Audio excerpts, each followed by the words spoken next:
বিসমিল্লাহির রহমানির রহিম। আসসালামু আলাইকুম। কেমন আছেন সবাই? আশা করি সবাই ভালোই আছেন। আজ আমি কী রান্না করব সেটাই আপনাদের সাথে শেয়ার করব আর কিছু কথা বলবো। কথাগুলো ভালো লাগলে অবশ্যই লাইক কমেন্ট করে দিবেন।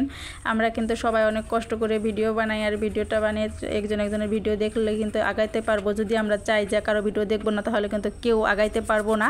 সবাই সবার ভিডিও দেখবো আর অবশ্যই লাইক কমেন্ট করব। যার ভিডিওই সামনে আসবে তার ভিডিওই দেখবো। আমি কিন্তু কি করি জানেন? সত্যি কথা, বিশ্বাস করেন না করেন সেটা আপনাদের ব্যাপার, কিন্তু সত্যি কথা, আমি যখন ভিডিও দেখার কারো ভিডিও যদি দেখার টাইমও না পাই, আমি কিন্তু ভিডিওটা চালিয়ে রেখে দেই। পরে আমি কিন্তু লাইক কমেন্ট করে দেই, যাতে মানে আরেকজনের ভিডিওটা দেখা হয়ে গেল। কারণ অনেক সময় একটু সময় দিতে পারি না, কারণ নিজের পেজ চালাইতে হয়, আবার মনে করেন সংসারের কাজ করতে হয়।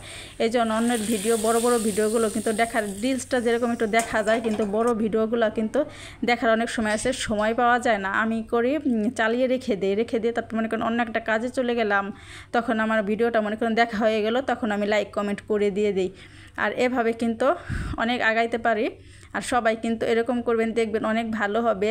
আর অবশ্যই কিন্তু আমার যদি মানে পেজটা আপনার যদি দেখে ভালো লাগে, অবশ্যই লাইক কমেন্ট করে দিবেন। আর সবাই কিন্তু চেষ্টা করব যে সবার ভিডিও দেখে আগানোর জন্য। এখানে কিন্তু কেউ একা একা সফল হইতে পারবেন না, সবাই সবার জন্য সাপোর্ট করব। আর সাপোর্ট দ্বারাই কিন্তু আমরা উপরে উঠতে পারবো। আর অনেক ধৈর্য ধরতে হবে। একটা পেজ কিন্তু চালাইতে সত্যি অনেক কষ্ট হয়। এই জন্য আমরা কিন্তু কারো ভিডিও না দেখে লাইক কমেন্ট করব না, ভিডিওটা পুরো দেখে তারপরে লাইক কমেন্ট করব। না হলে কিন্তু নিজেরও কিন্তু পেজে সমস্যায় ভাবতেছেন যে না কোনো সমস্যা হবে না, আমি কিন্তু নিজেই দেখেছি, কিন্তু এভাবে কিন্তু অনেক সমস্যা হয়। আমি কিন্তু নতুন পেজ খুলছি, আমি কিন্তু জানি না যে মানে কারো ভিডিও দেখতে হবে, লাইক কমেন্ট করতে হবে। এগুলো না করে আমি অনেক বড় ভুল করে ফেলাইছি। আমার কিন্তু যখন পেজ খুলছিলাম তখন কিন্তু আপনারা নিজেই নাইলে যাইয়ে দেখবেন অনেক ভিউস হয়তো মাশাল্লাহ দিলে ভালোই হইতো, কিন্তু আমি কিন্তু বুঝতে পারিনি যে মানুষটা দেখে লাইক কমেন্ট করতে হবে। ওইটা আমি মানে এখন যতটা বুঝতে পারছি, আগে ততটা বুঝতেছিলাম না। কিন্তু এই জন্যই কিন্তু আমার খুব আমি পিছিয়ে যাইতেছি। আমার ভিউজ যেমন কমেছে, ফলোয়ার্স কমে গেছে, এগুলো উঠাইতে আমার অনেক সময় লাগবে। আরও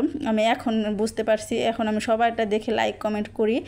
আর যার ভিডিও সামনে আসে আমি তার ভিডিও দেখি, লাইক কমেন্ট করি। আর এখানে আমি আজকে একটা স্পেশাল ভর্তা বানাবো। ভর্তাটা হচ্ছে গাটি ভর্তা। আর গাটি ভর্তা কি কেউ খেয়েছেন কিনা কমেন্টে জানাবেন। খেতে কিন্তু সত্যি অনেক মজার হয়েছিল। আমি এই প্রথম খেলাম। গাটিগুলো আমি আলুর মধ্যে সিদ্ধ করে নিয়েছি, তারপরে আমি ছিলে নিতেছি। এত মজা হয়েছিল গাটি ভর্তাটা, তার বলার মতো না। আমি কিন্তু ছিলে পরিষ্কার করে নিলাম। আর এখানে পেঁয়াজ কুচি করে নিয়েছি আর 2টা শুকনা মরিচ নিয়েছি। এখানে আরও ঝাল দিলে ভালো হইতো, যেহেতু আমার হাজব্যান্ড ঝাল অনেক কম খায়, এই জন্য আমি 2টা শুকনা মরিচ দিলাম। আর সরিষার তেল, লবণ দিয়ে পেঁয়াজটা ভালো করে মাখিয়ে নিলাম, চটকে পেটকে মাখিয়ে নিলাম। অনেক মজার হয়েছিল খেতে, দেখতেই পাচ্ছেন। মনে হচ্ছে যে পেঁয়াজটা মরিচটা দিয়ে ভাত খাওয়া যাবে। গাটি ভর্তাটা এত মজা হয়েছিল তার বলার মতো না। আমি এই প্রথমই বানাইলাম আর খেয়েছি, সত্যি অনেক মজার হয়েছিল। আমার কিন্তু ভর্তা বানানো শেষ।